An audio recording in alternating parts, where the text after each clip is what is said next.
this is obviously a new character for me. I'm just kind of sinking into his skin a little bit, but there's a certain level of intensity that I need, so I kind of listen to music, kind of hardcore, kind of, you know, punch myself in the face a couple of times. But it would be easy for me to play the villain, and I'm not looking to do that, so I'm just discovering him really, so I'm looking forward to getting into his skin. Great question, thank you. And for those of you wondering how I get into character, I just make it up. Your question? Hi, my name is Tessa. My question is, if Lex isn't gone, is there any possibility of Jimmy coming back? The Jimmy. Oh boy, dead. Yeah.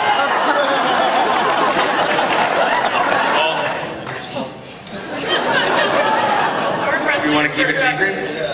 No, you know what? We have to say, Aaron Ashmore was one of the greatest actors to work with. We loved him. You know, but the show has always had a history of trying to line up with the mythology. So that's, you know, what we always kind of knew, because he wasn't the right age as with the mythology. But, you know, it's Smallville, and strange days happen, and you never know. But we love him, and we were so happy to be able to work with him. And as we all know from comics, dead is dead. Hi, my name is Maestro. Hi. This question's for Cassidy. I wanted to know what personal experiences or attributes do you use to help build the character of Mercy?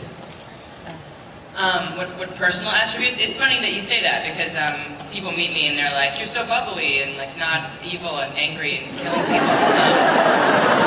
And I say, well, thank you, but you don't really know me. The part of her that I actually pull from myself the most, I would say, is her strength and her inability really to not do that which her heart asks her to do, even if it means that it might hurt other people. Not always the most beautiful part of oneself, but a passionate part of oneself, and I like that about her character, and I think I like it because I like it about myself. That's an excellent superpower. Arigato gozaimasu. Gracias.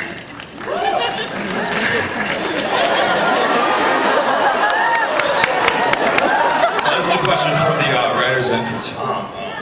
We all saw the pseudo suit that was on screen a little bit ago. If you guys could explain it a little bit more, and just Tom, so you know, spandex is actually pretty comfortable.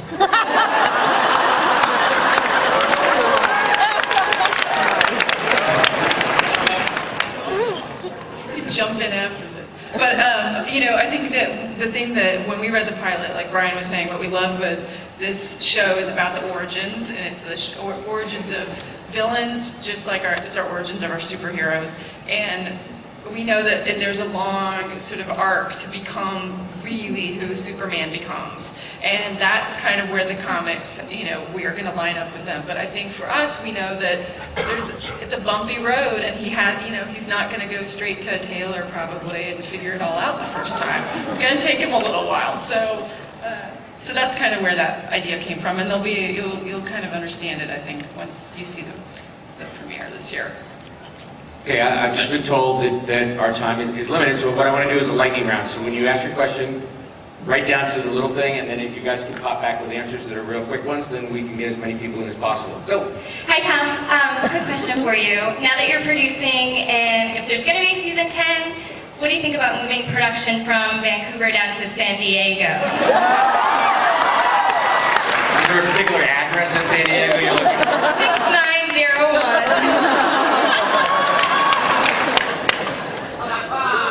This question's for Tom, because you're a non-executive producer. I'm wondering, what do you plan to bring to the table? What do you hope to accomplish now? Lightning round. Lightning round. Come on, let's go. I hope to close the gap between production and actual on-set, the shooting that we do physically on-set in front of the camera. Hopefully just cut that time and increase that communication. Thank you. Go. Hello, I was wondering if after the movie finishes, show, if there was going to be a movie maybe? Would you guys like a movie? I think we just cast.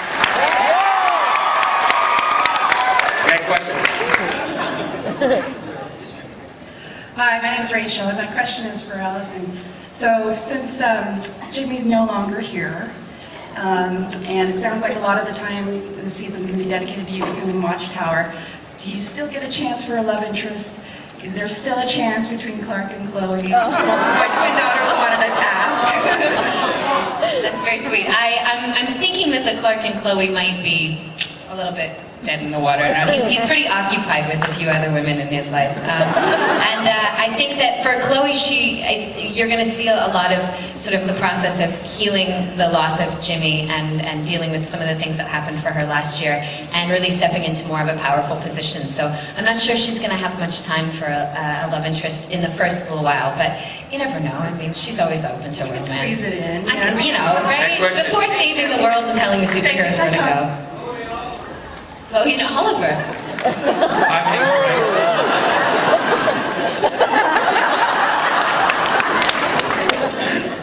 Hi, my name's Bryce, came all the way from Hawaii. When we get to season 10, I just want to know, is there any truth to Metropolis as the title? Metropolis is a rumor at this point, but as most of you know, we've basically become Smallville, Tollin, Metropolis years. Next question. Is that it? No. Tom, what actors do you like to work with best? Next question. Sorry, really quick.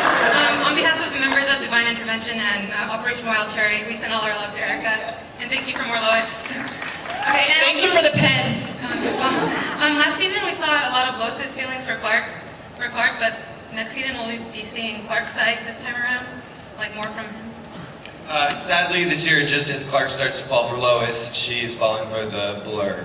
Which is a bit of a heroic problem for Superman. Clark. Okay, thank you. Next. Is playing your character easy?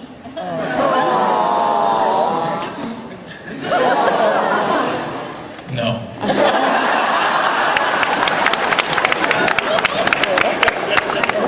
Hi, I'm Binks. Allison, Taylor, and Mara said hi, and happy early birthday. Thank you. To the creative team, what was it like to work with Kristen again, especially for her last episode, Reckoning? Wonderful. Next question. We're doing good. Are there any crew plans for Green Arrow to bring Speedy to the league? We actually may be exploring a Green Arrow sidekick story as we speak, so. Next one first. Next. Okay, I know, I just want to know, basically what's happening with Lois and Clark. What's going to be the relationship with Chloe and Clark after what happened in season 8? Do we have to watch the show? That's it, sorry, fast, speed with lightning speed. They have a little bit of a rocky start, so I'd tune in and see what happens. Next Friday, 8 o'clock. Hey, I'm Callum Blue. I was wondering how you're going to combine Clark Kent with glasses with Clark Kent with Superman, because everyone knows Clark Kent kind of, his visual features. How do you, at the end, how will you combine the Clark Kent, Would it be great to watch that on the show? We have 2 years to explore that, so we're right there where we are. Last question. What? You have one more thing? Yeah, I know we heard Jeph talk about Justice Society, but are we going to have any more Justice League episodes with Green Arrow, Cyborg, Aquaman, Impulse? Any more on those coming up?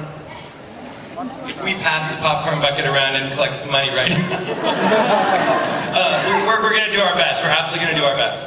I think we have one thing Kelly wants to talk about. Oh, I just wanted to say this because nobody sitting up at this table would ever say this, but this is the hardest working cast you have ever seen.